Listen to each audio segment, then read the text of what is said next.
Good morning, Royal Club! What's up, mga Mawinian? This is the Princess of the Universe, Mami Stenste. Welcome sa ating recorded. Okay, in today's show, pag-usapan po natin itong CCTV footage na finally inilabas ni former PIDEA agent Jonathan Morales. Sabi ko baka nga hindi niya 'to ibigay kahit kanino, 'di ba, o ipakita kahit kanino dahil nga hinahanda siguro niya para sa Senate hearing ngayong 13, ngayong Lunes, okay? Sunday na po ngayon sa Pilipinas, that's gonna be tomorrow Philippine time. Binanggit na niya ang CCTV footage at pakiramdam ko dala niya 'to nung May 7, right? Dala niya sa Senado nga lang at walang follow-up question si Senator Bato, wala rin naman siyang kasama. So yung mga sinasabi niya may CCTV footage, may pumunta sa bahay niya, kinausap siya, and then over the phone may kumakausap dun sa lalaki, mabutit naka-speaker, naririnig na binabanggit yung James Kumar at saka yung Liza Marcos or Lam.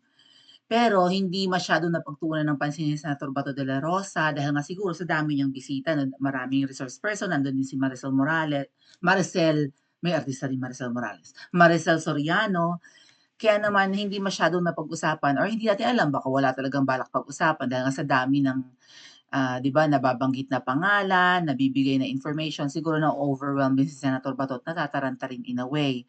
At nag-iisa nga lang siya, so ang hirap talaga ng gano'n ano, yung ibang mga senador nagpakita lang doon, nagyada-yada, tapos umalis na.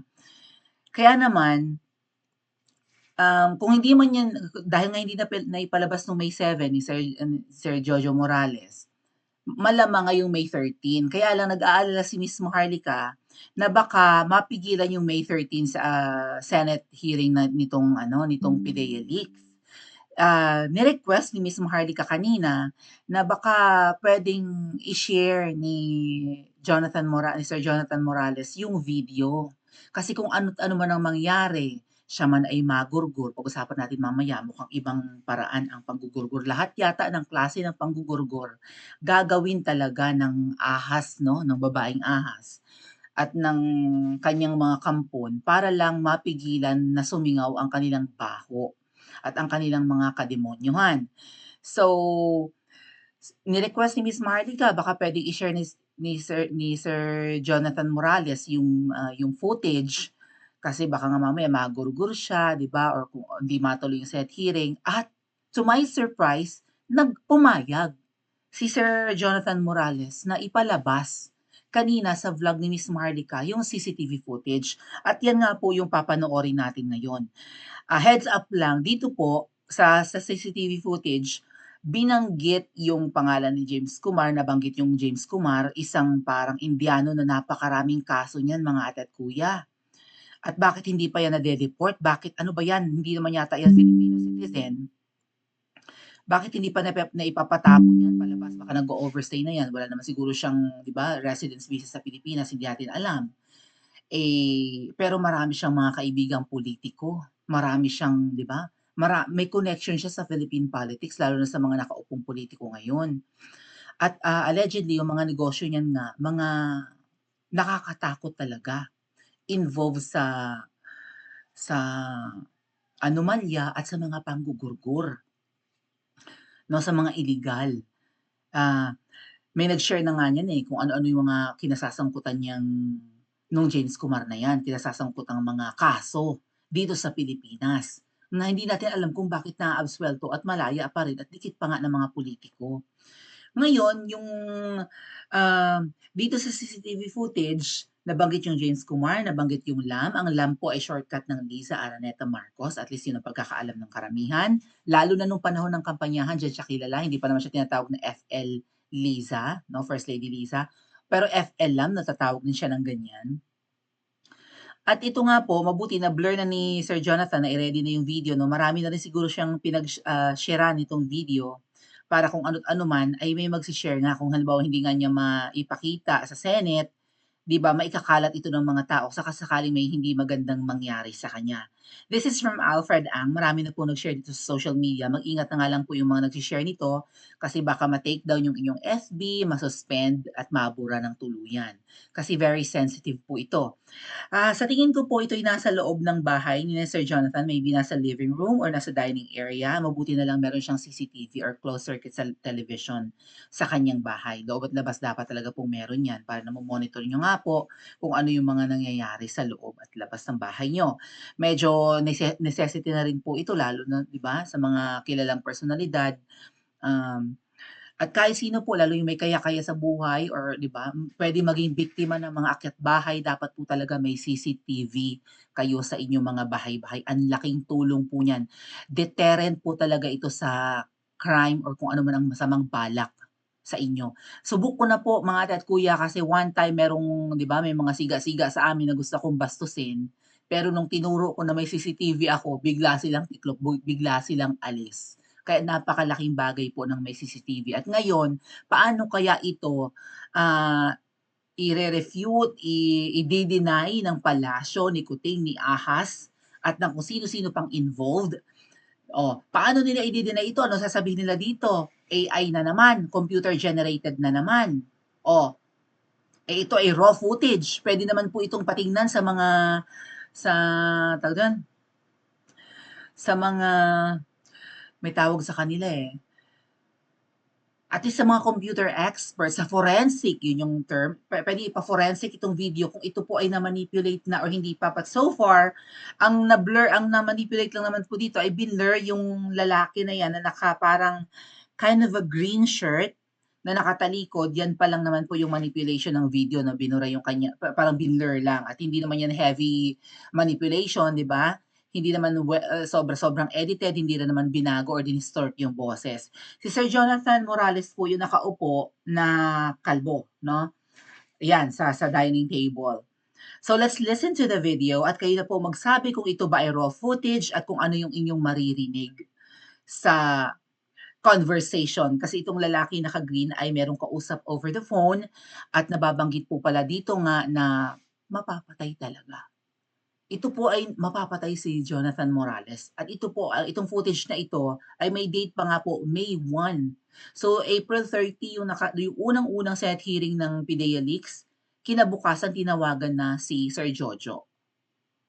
Ang bilis kumilos. Kung hindi totoong nagdodroga yang pusang yan, yang Kuting na yan, or kung hindi totoong mga manggugurgur ang mga yan, bakit may bribe? Ang goal nito i-bribe di ba? At itanong kung ano ang demand ni Sir Jojo Morales. So wag lang magpakita nung A7, pumunta pa rin. Ngayon yung A13, mas mukhang matindi yung kanilang gagawin. Mabuti nilabas na po ito ni Sir Jojo Morales. Panoorin po natin. Ganito, kami ganito, tayo mamamagitan. Okay? Kasi nga yung mama, ha? Hindi, ganito, pakinggan mo muna, kuya. Ganito, kuya. Nung pumutok yan, nagkausap kami. Sabi ko, kuya, matalinugot yan. Nag-aaway ang Duterte at Marcos. Okay? Huwag kang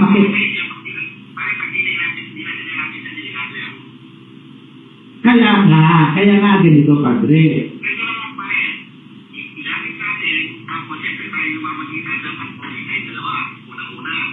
Hindi.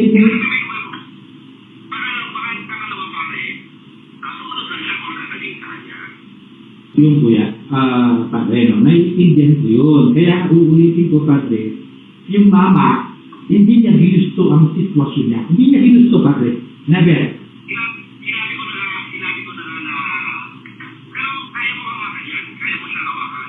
Kaya kong iparating yung mensahe. Pero yung sariling desisyon. Kaya nga. Ibig sabihin, padre,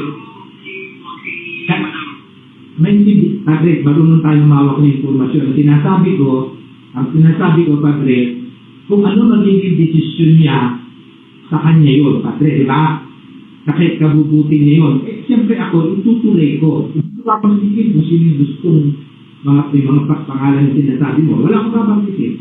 Ang sinasabi ko, yung solusyon, remedyo, or what, siya magdidesisyon sa sarili niya. Padre, di ba? Pare, ang pagkakamit na naman sa kanya, makainigit na siya eh. Pahit na siya, kung sa ganun lang, dapat tayo pare, ano ba parang masabihin to, take advantage of the situation tayo dalawa. Hindi. Tulungan natin, Padre. Kasi siyempre yung mama, Oo naman, pare, papatayin yan. Alam mo yun, papatayin yan. Baka magkakataan yan, o ano mangyari yan. Alam mo naman ako yung sakit sa puso, mamatay yan. Alam mo naman yun. Maraming mga patay na tao ngayon, hindi na yung pinapatay. sige, Padre. Ganun na muna. Para nasa kabiti ka. Okay, nakabintay ko, hindi ako kalikot namin eh. Nakabintay ko. Padre, ano lang, keep in touch, ha? Keep in touch. Oo, okay, ayusin mo, para ako mamaya ang sagot mo. Pero actually, kagabi pa, nag-usap na kami ni Ibig sabihin, para kilala ko lang. Ibig sabihin na tumawag si Lam pala, KJ. Okay. Sige, Padre. O di ba nabanggit yung James Kumar, nabanggit yung Lam. Sino pa yung Lam? Wala naman ang ibang kilalang Lam na personalidad ngayon sa Philippine politics. Papatayin. At maraming ways daw para mamatay. Either masagasaan, atakihin sa puso, hindi na kailangang barilin. Kasi pag binaril yan, obvious na pinatahimik. Right? Mamaya may pag-uusapan tayo, merong pinatahimik as in may ginurgur. At kaduda-duda ang pagkamatay, nag-vlog na ako patungkol dyan dati. At nangyari ito ngayong panahon or ngayong administrasyon ni Kuting. So kung meron silang gustong patahimiking kritiko, marami silang paraan, hindi kailangang barilin, saksakin. Aksidente, sakit sa puso, lason, or lasunin, lahat ng paraan gagawin nang hindi halata na kunwari natural cause yung death, natural na namatay, aksidente, at hindi binaril. Kasi katulad yan, may statement na si Sir Jojo Morales, kung ano't ano man ang mangyari sa kanya, mapatay siya, walang ibang ituturo kundi yung mag-asawang Kuting at Ahas. So tuso rin, naghahanap ng paraan kung paano gumurgur na hindi sila matuturo. Ano ang masasabi nyo dito? Pa-comment po sa comment section at mag-like and subscribe din po kayo.